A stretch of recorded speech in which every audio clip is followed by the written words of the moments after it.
이틀 좀 늦춘다고 죽는 거 아니잖아. 우리 엄마 칠순 파티 호텔 스위트룸으로 예약했고 견학 3중주에 꽃장식까지 완벽하게 해야지. 평생을 바늘과 실에 바쳐 아들을 키워낸 77의 어머니. 당장 수술하지 않으면 목숨이 위험한 그녀에게 필요한 돈은 단 500만 원이었습니다. 하지만 아들 부부는 재정이 어렵다는 차가운 말로 어머니를 외면했습니다. 그런데 사돈의 칠순 잔치를 위해 수백만 원을 물쓰듯 하면서 정작 시어머니의 목숨값은 철저히 무시하고 있었습니다. 그 순간 40년간 모든 것을 참고 견뎌온 어머니의 눈빛이 변했습니다. 아무도 몰랐습니다. 아들이 사는 집과 가게, 그 모든 것이 어머니의 이름으로 되어 있다는 사실을. 평생 쥐고 있던 바늘 대신 낡은 서류 봉투를 꺼내든 77의 노모.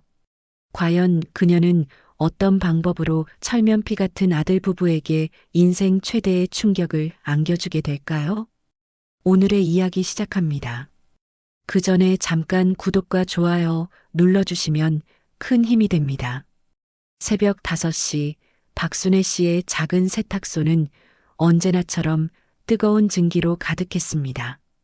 쉼없이 하얀 김을 뿜어내는 다리미와 40년 넘게 마주한 그녀의 손끝은 이미 붉게 달아올라 있었죠. 평생을 바늘과 실 그리고 뜨거운 열기 속에서 살아온 삶이었습니다. 그런데 요즘 들어 몸이 예전 같지 않다는 걸 절실히 느끼고 있었습니다. 콜록, 콜록. 목구멍 깊은 곳에서부터 기어나오는 마른 기침이 벌써 두어 달째 멈추질 않았습니다. 처음에는 그저 세탁소의 먼지 때문이려니 대수롭지 않게 여겼습니다. 하지만 그날 아침은 달랐습니다. 갑자기 오른쪽 배를 누가 칼로 찌르는 듯한 극심한 통증이 몰아쳤고 온몸에서 식은땀이 비오듯 흘러내렸습니다. 흡! 바느질하던 손이 순간 멈췄습니다. 너무 아파 숨조차 제대로 쉴 수가 없었습니다. 손에 들고 있던 다리미를 놓치자 쿵 하는 소리와 함께 바닥으로 떨어졌고 순애 씨 자신도 모르게 무릎이 꺾이며 차가운 시멘트 바닥에 주저앉고 말았습니다. 이러면 안 되는데. 혼잣말을 중얼거리며 간신히 몸을 일으켰습니다. 동네 의원이라도 가봐야겠다는 생각에 후다닥 세탁소 문을 잠그고 나섰습니다. 한 걸음 한 걸음 내디딜 때마다 몸이 휘청거렸지만 어떻게든 정신력으로 버텼습니다. 의원에 들어서자 오랫동안 그녀를 봐온 김 원장은 순애 씨의 얼굴을 보자마자 심각한 표정을 지었습니다. 순애 씨, 이건 그냥 넘길 일이 아닙니다. 큰 병원에 가서 정밀 검사를 받아보셔야겠어요. 가슴이 철렁 내려앉았습니다. 평생 큰 병치레 한 번 없이 살아왔는데 갑자기 이게 무슨 소리인지 실감이 나지 않았습니다. 의사가 건네준 소견서를 받아든 손이 가늘게 떨렸습니다. 집에 돌아와 대학병원 예약을 잡고 나니 덜컥 두려움이 밀려왔습니다. 혼자 그 큰 병원에 가서 무슨 무서운 말을 듣게 될지 상상조차 하기 싫었습니다. 젊었을 적 아들 민준을 데리고 병원에 갔던 기억이 떠올랐습니다. 그때는 순애 씨가 민준의 손을 꼭 잡고 괜찮아, 엄마가 있잖니 하고 다독여 주었는데 이제는 자신이 누구 손이라도 잡고 싶은 심정이었습니다. 떨리는 손으로 아들 민준에게 전화를 걸었습니다. 민준아, 엄마다. 네, 어머니 무슨 일이세요? 그게 엄마가 몸이 좀 안 좋아서 큰 병원에 가봐야 할 것 같구나. 혹시 시간 되면 같이 좀 가줄 수 있겠니? 목소리가 떨리는 걸 들킬까봐 애써 담담하게 말했습니다. 민준이 어렸을 때는 열만 조금 나도 없고 병원으로 달려가곤 했습니다. 그때 민준은 순애 씨의 등 뒤에서 엄마 무서워 하고 속삭였는데 지금은 순애 씨가 무서웠습니다. 아, 어머니 죄송해요. 요즘 가게 재개장 준비 때문에 정신이 하나도 없어서요. 다음에 꼭 같이 갈게요. 그래, 그럼. 전화를 끊고 나니 가슴 한구석이 텅 비어버린 것 같았습니다. 남편이 살아있을 때는 어디를 가든 늘 둘이 함께였는데 남편이 세상을 떠난 지 벌써 10년이 지났지만 이럴 때마다 그 빈자리는 더욱 크게 느껴졌습니다. 결국 순애 씨는 혼자 대학병원으로 향했습니다. 그곳에서 온갖 검사를 다 받았습니다. 결과를 기다리는 시간이 얼마나 길게 느껴지던지 다른 환자들은 가족들과 함께 와서 도란도란 이야기를 나누고 있는데 저 혼자 덩그러니 앉아 있으니 세상에 외톨이가 된 기분이었습니다. 박순애 환자분. 드디어 이름이 불렸습니다. 떨리는 다리로 진료실에 들어가자 젊은 의사가 화면을 보며 말했습니다. 쓸개에 돌이 여러 개 있고 혹도 보입니다. 염증이 심해서 복강경 수술로 제거하는 게 좋겠습니다. 수술이요? 네. 너무 걱정하지 마세요. 요즘은 배를 크게 째지 않고 작은 구멍 몇 개만 뚫어서 하니까 회복도 빠릅니다. 그래도 수술이라는 말에 온몸이 덜덜 떨렸습니다. 그런데 더 충격적인 건 그 다음 말이었습니다. 비용은 입원비 포함해서 대략 500만 원 정도 예상하시면 됩니다. 500만 원. 그 순간 머릿속이 하얘졌습니다. 세탁소 한 달 벌이가 겨우 200만 원 남짓인데 500만 원이라니. 어디서 그런 큰 돈을 구한단 말입니까? 순애 씨의 삶에 아주 작은 균열이 시작되고 있었습니다. 집으로 돌아온 순애 씨는 며칠을 뜬 눈으로 보냈습니다. 밤마다 잠은 오지 않고 천장만 바라보며 생각에 생각을 거듭했습니다. 민준이한테 말해야 하나? 아니야, 그 애도 가게 운영하느라 힘들 텐데. 하지만 500만 원이라는 돈은 순애 씨가 어떻게 해볼 수 있는 금액이 아니었습니다. 평생 자식에게 손 벌리지 않고 살겠다고 다짐하며 살아왔습니다. 젊었을 때 버스 안내양 일을 하면서도 남편과 세탁소를 운영하면서도 항상 자식에게 짐이 되지 말자는 것이 그녀의 신념이었습니다. 민준의 대학 등록금도 순애 씨가 다 벌어서 냈고 결혼할 때도 제 힘으로 보태주었습니다. 하지만 이번엔 달랐습니다. 정말 죽고 사는 문제였습니다. 의사는 수술을 미루면 더 위험해질 수 있다고 경고했습니다. 에이, 그래도 내 자식인데. 혼잣말을 하면서도 마음이 편치 않았습니다. 민준도 요즘 가게 일로 힘들어하는 걸 보니 제가 부담을 주는 게 아닌가 싶어서였습니다. 그래도 이럴 때가 아니면 언제 자식에게 도움을 청하겠습니까? 며칠을 망설이다가 결국 용기를 내어 민준에게 다시 전화를 걸었습니다.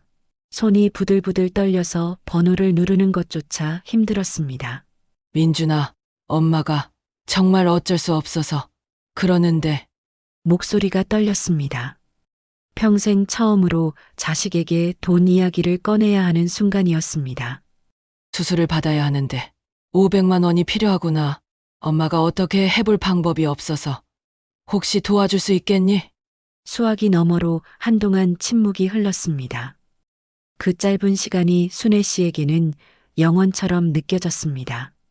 민준이 뭐라고 대답할지, 혹시 부담스러워하지는 않을지 온갖 생각이 머릿속을 스쳐 지나갔습니다. 어머니 500만 원이요? 민준의 목소리는 당황한 기색이 역력했습니다. 순애 씨의 가슴이 쿵 내려앉았습니다. 응, 수술비가 그 정도 든다고 하더라.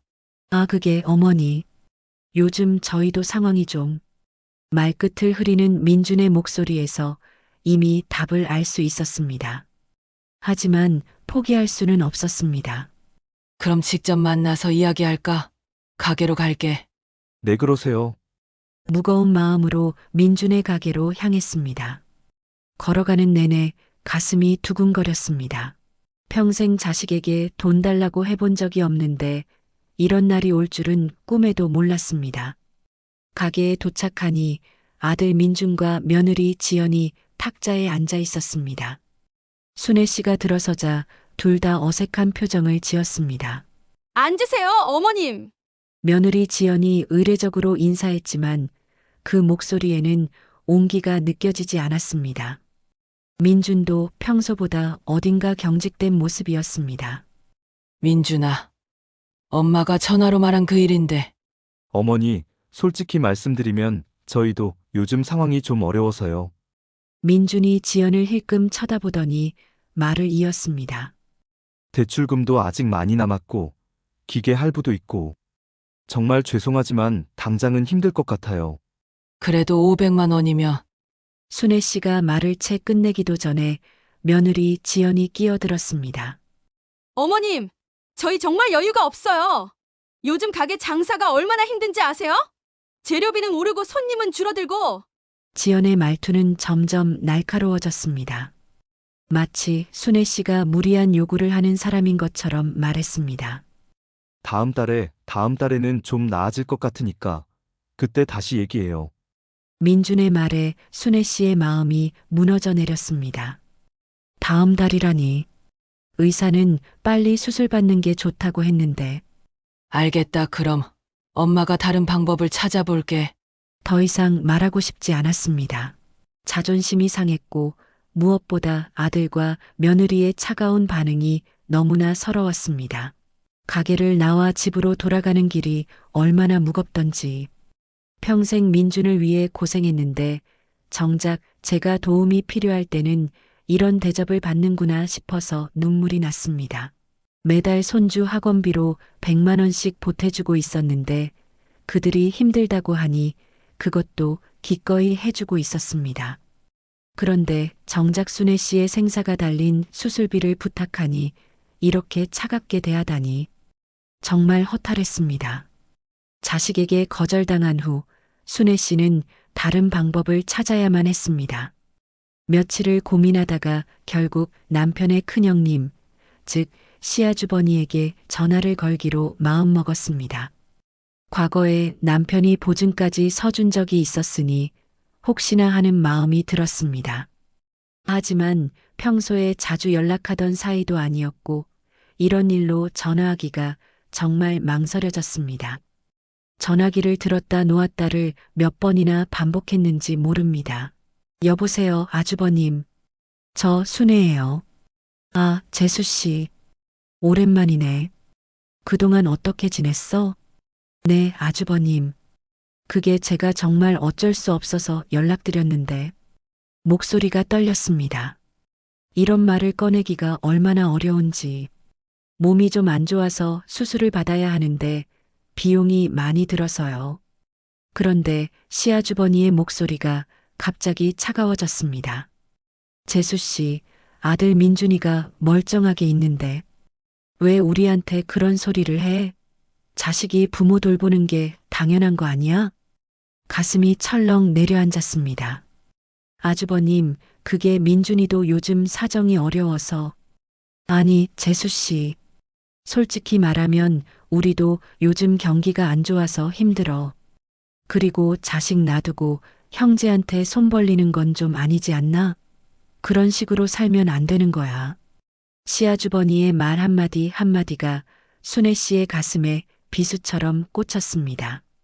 마치 순애 씨가 뻔뻔한 사람이라도 되는 것처럼 말했습니다. 아주버님, 저도 정말 어쩔 수 없어서. 재수 씨, 내 말 들어.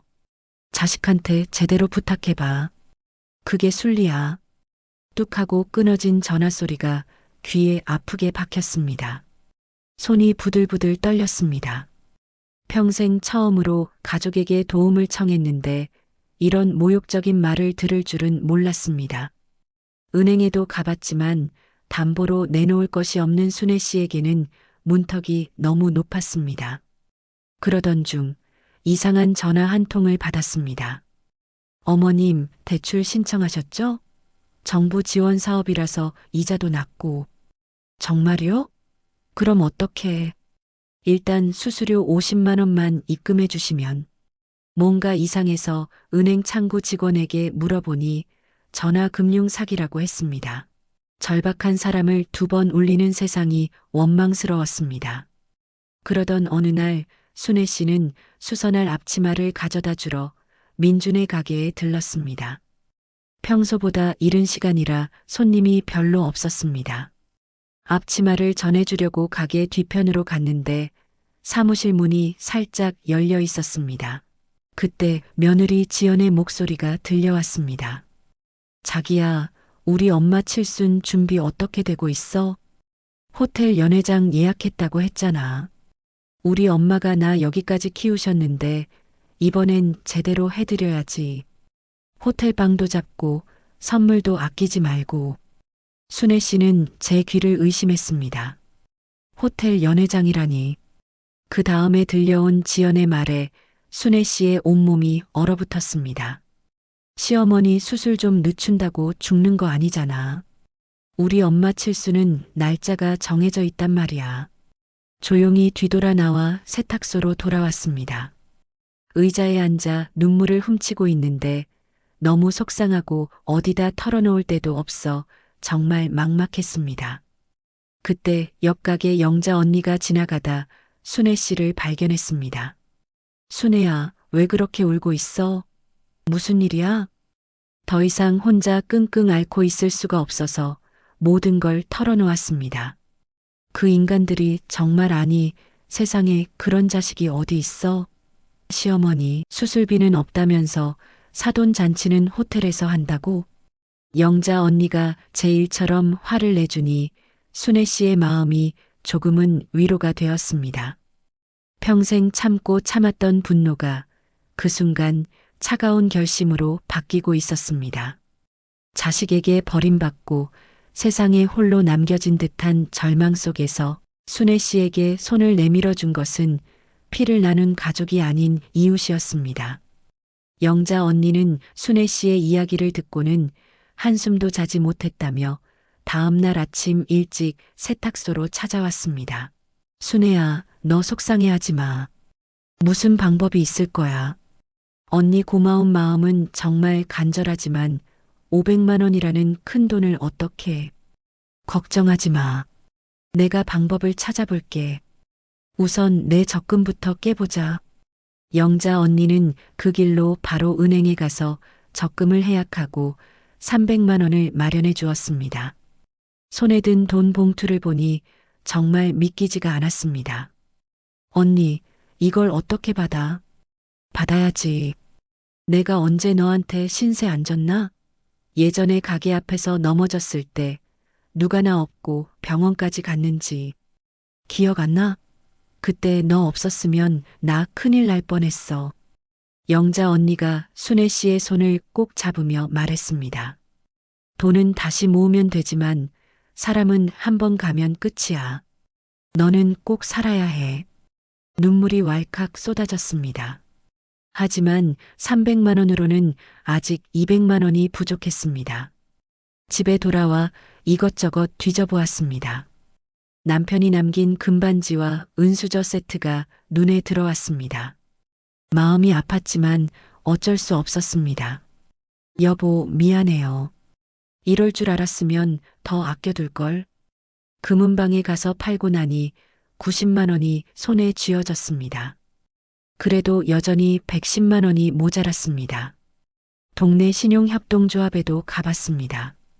세탁소 기계들을 담보로 소상공인 대출을 신청했더니 다행히 120만 원까지 가능하다고 했습니다. 6개월 만기였지만 일단 급한 불은 끌 수 있었습니다. 정말 감사합니다. 꼭 갚겠습니다. 이제 510만 원이 모였습니다. 드디어 병원에 전화를 걸어 수술 예약을 잡을 수 있었습니다. 수술 날짜는 2주 뒤로 잡혔습니다. 그동안 몸 관리를 잘해야 했습니다. 집에 돌아와 바느질 상자를 정리하다가 오래된 서류 봉투 하나를 발견했습니다. 민준이 살고 있는 집과 가게 건물의 등기부등본이었습니다. 모두 순애 씨의 명의로 되어 있었습니다. 그 순간 남편의 마지막 말이 뇌리를 스쳤습니다. 여보, 내가 없더라도 절대 이 집이랑 가게 명의는 민준이한테 넘겨주면 안 돼. 병상에서 힘없는 목소리로 하던 남편의 당부가 생생하게 떠올랐습니다. 저 녀석 마음은 착한데 귀가 얇아서 나쁜 여자 만나면 평생 모은 우리 재산 다 날릴 놈이야. 이 서류가 당신 마지막 보루야. 무슨 일이 있어도 당신이 쥐고 있어야 해.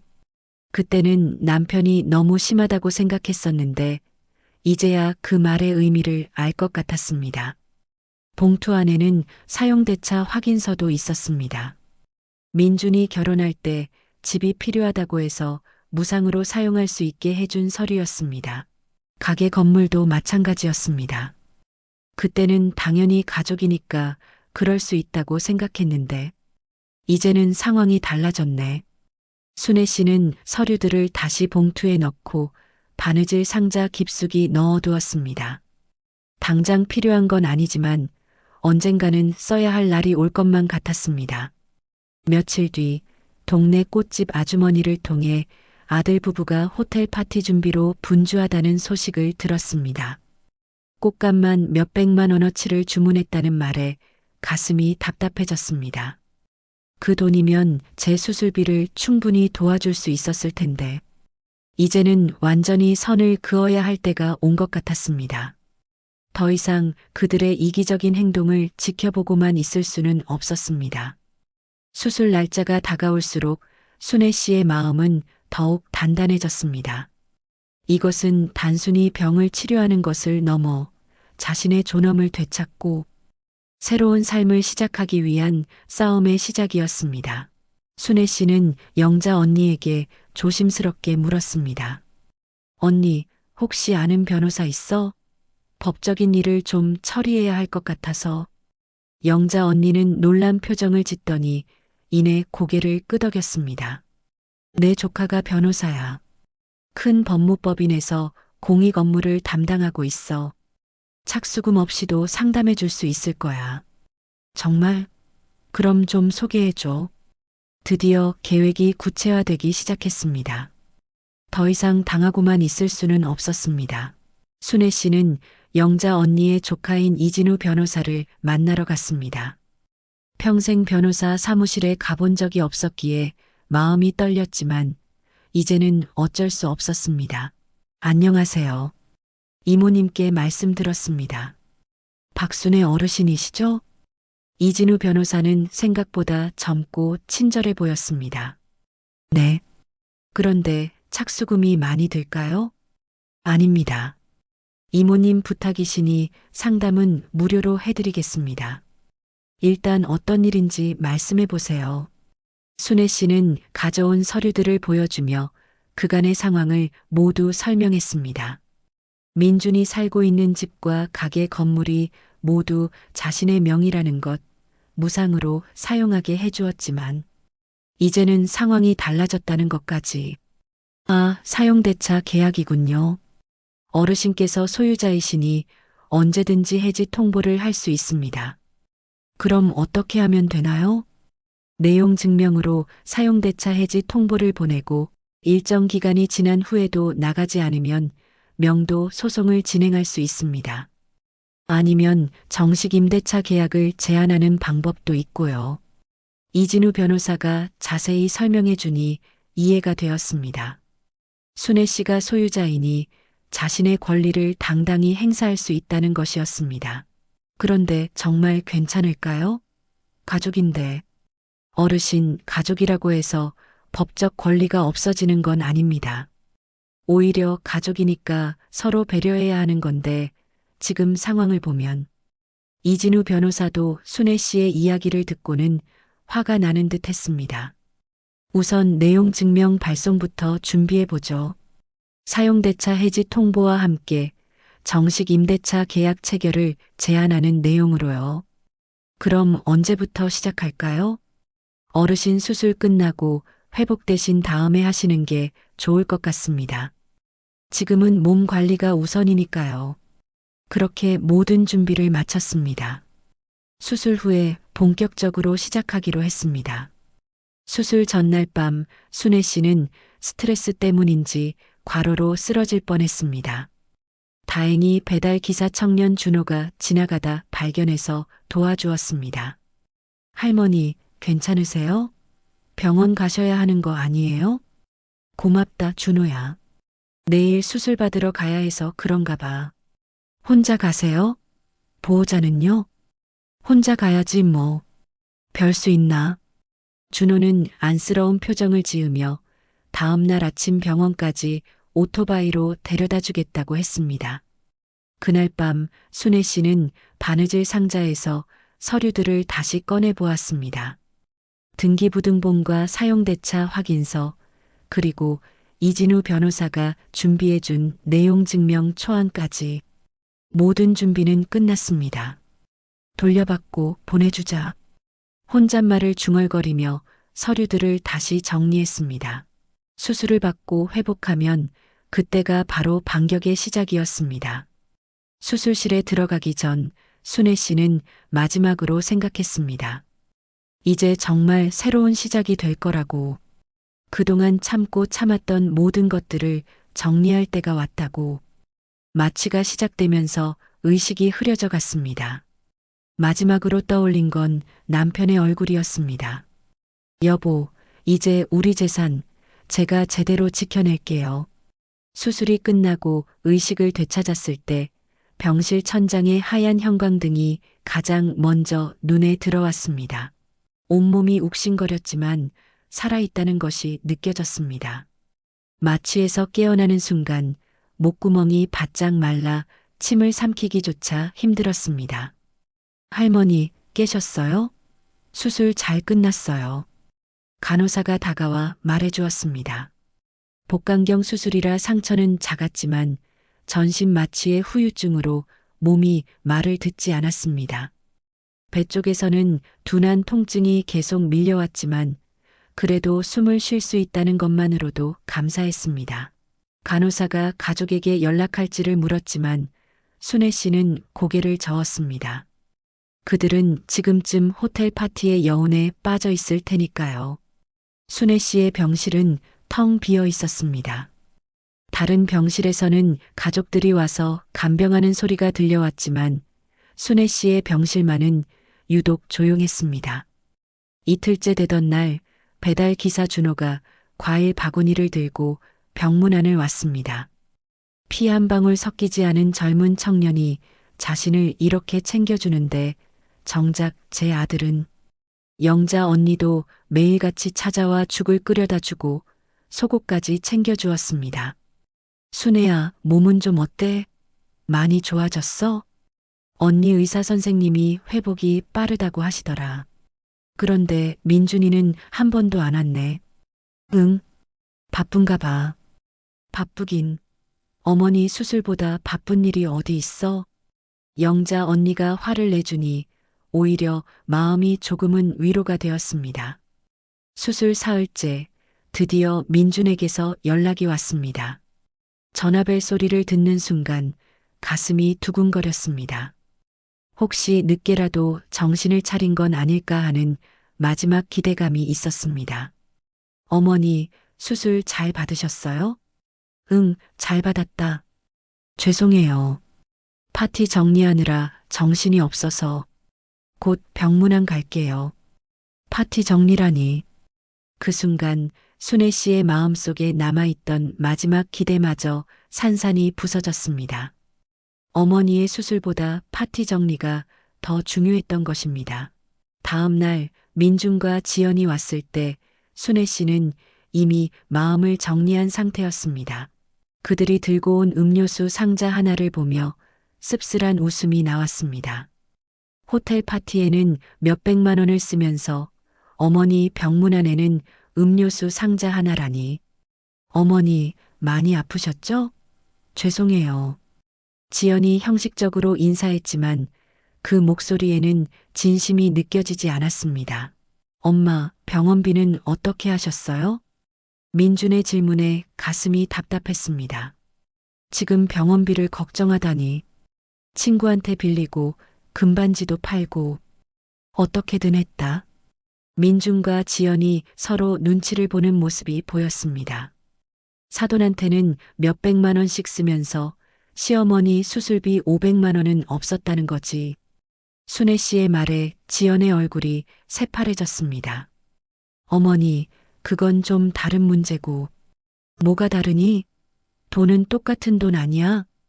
두 사람은 아무 변명도 하지 못했습니다. 이제 됐으니까 가봐라. 나는 혼자서도 잘 해낼 수 있으니까. 그들이 나간 후 순애 씨는 이진우 변호사에게 전화를 걸었습니다. 이 변호사님, 저 박순애입니다. 내용 증명, 이제 보내주세요. 내용 증명을 보낸 다음 날 민준에게서 전화가 걸려왔습니다. 사과라도 할까 싶었지만 아들의 목소리는 분노로 떨리고 있었습니다. 어머니, 지금 제정신이세요? 어떻게 가족끼리 이런 걸 보내요? 지연이가 이거 보고 충격받아서 쓰러지면 어쩌려고 그러세요? 당장 변호사한테 전화해서 취소하세요. 그 순간 순애 씨의 마음속에 남아있던 마지막 모정마저 완전히 사라졌습니다. 사과는커녕 오히려 자신을 비난하다니. 취소는 무슨 취소야. 이제 시작이다. 전화를 끊고 나서 눈물이 흘렀지만 이번에는 슬픔이 아닌 분노의 눈물이었습니다. 퇴원한 지 일주일 후 드디어 그날이 왔습니다. 새벽 6시 순애 씨는 이진우 변호사와 함께 민준의 가게 앞에 섰습니다. 열쇠공과 집행관도 함께였습니다. 차가운 새벽 공기가 얼굴을 스쳤지만 마음만큼은 뜨겁게 달아올라 있었습니다. 더 이상 돌아갈 다리는 없었습니다. 새벽의 정적을 깨뜨리는 소리가 날카롭게 울려 퍼졌습니다. 열쇠공이 가게 자물쇠를 교체하는 소리였습니다. 그 소리를 들으며 순애 씨는 가슴이 두근거리는 것을 느꼈습니다. 드디어 시작되는구나. 집행관이 가게 문에 사용대차 해지 통고 및 명도 요구라는 제목이 선명하게 박힌 공시송달 문서를 부착하기 시작했습니다. 2주 전에 보낸 내용 증명에서 사용대차 해지를 통보하고 일주일 안에 정식 임대차 계약을 체결하거나 가게를 비우라고 했지만 민준에게서는 그날의 분노에 찬 전화 한 통 이후 아무런 연락이 없었습니다. 그때 급하게 뛰어온 민준과 지연이 나타났습니다. 숨을 헐떡이는 모습을 보니 누군가 연락을 한 모양입니다. 민준의 얼굴은 창백했고 지연은 잠옷 위에 겉옷만 대충 걸친 모습이었습니다. 어머니, 이게 뭐 하는 짓이에요? 민준이 목소리를 높였지만 순애 씨는 차분했습니다. 뭐 하는 짓이냐고? 내 건물에서 내 권리를 행사하는 거다. 어머님 미치셨어요? 갑자기 이게 뭐예요? 지연이 이성을 잃고 소리쳤습니다. 평소 차분하던 모습은 온데간데 없고 완전히 당황한 표정이었습니다. 미친 게 아니라 정신을 차린 거다. 너희들 내용 증명 분명히 받았을 텐데. 순애 씨의 목소리는 얼음장처럼 차가웠습니다. 그동안 눌러왔던 분노가 오히려 차분함으로 바뀌어 있었습니다. 그건 화나셔서 한번 보내신 줄 알았죠. 장난인 줄 알았어요. 민준이 당황해서 말했습니다. 장난? 500만 원 수술비 달라고 했을 때는 장난이 아니었는데. 민준이 무릎을 꿇으려고 했지만 순애 씨는 뒤로 물러섰습니다. 더 이상 그런 모습에 흔들리지 않기로 했습니다. 이제 늦었다. 여긴 내 남편이 남긴 내 건물이다. 무상 사용은 오늘로 끝이다. 어머니, 그럼 저희는 어디서 살라는 거예요? 이건 사람의 도리가 아니죠. 지연이 협박하듯 소리쳤지만 순애 씨는 오히려 웃음이 나왔습니다. 도리가 아니라고? 시어머니 수술비는 없다면서 사돈잔치는 호텔에서 성대하게 치른 며느리는 어떤 도리를 한 것이냐? 지연의 얼굴이 새파래졌습니다. 자신이 한 말이 부메랑이 되어 돌아오니 할 말이 없었던 것입니다. 그때 이진우 변호사가 나서서 차분하게 설명했습니다. 정식 임대차 계약을 원하시면 월세 200만 원에 계약 가능합니다. 그게 아니면 3일 내에 가게와 집을 비워주셔야 합니다. 월세 200만 원이요? 말도 안 돼요. 지연이 소리쳤지만 이진우 변호사는 단호했습니다. 주변 시세에 비하면 오히려 저렴한 편이라고 덧붙였습니다. 민주는 절망적인 표정으로 순애 씨를 바라보았습니다. 그 눈빛에는 믿을 수 없다는 표정과 함께 마지막 희망을 찾는 듯한 애절함이 섞여 있었습니다. 엄마, 정말 이러실 거예요? 그래. 너희들이 내게 한 것처럼 나도 냉정하게 할 거다. 오후에는 민준이 살고 있는 집으로 갔습니다. 똑같은 절차를 밟았습니다. 공시송달 문서를 붙이고 열쇠를 교체했습니다. 이번에는 지연이 더 심하게 울부짖었습니다. 아이들 학교는 어떡하냐며 바닥에 주저앉아 울기까지 했습니다. 하지만 순애 씨는 흔들리지 않았습니다. 그것도 너희 일이다. 나는 모르겠다. 민준이 바닥에 엎드려 빌었지만 순애 씨의 마음은 이미 굳어 있었습니다. 기회는 이미 줬다. 너희들이 걷어찬 것이고. 며칠 후 민준의 가족이 짐을 싸서 나가는 모습을 순애 씨는 멀리서 지켜보았습니다. 이사 트럭이 와서 가구들을 실어 나르고 아이들은 울먹이며 그 뒤를 따라갔습니다. 마음 한구석이 아려왔지만 후회하지는 않았습니다. 이것은 그들이 자초한 일이었습니다. 심판의 날은 그렇게 끝이 났습니다. 민준과 지연을 내보낸 후 순애 씨의 삶에는 커다란 변화가 찾아왔습니다.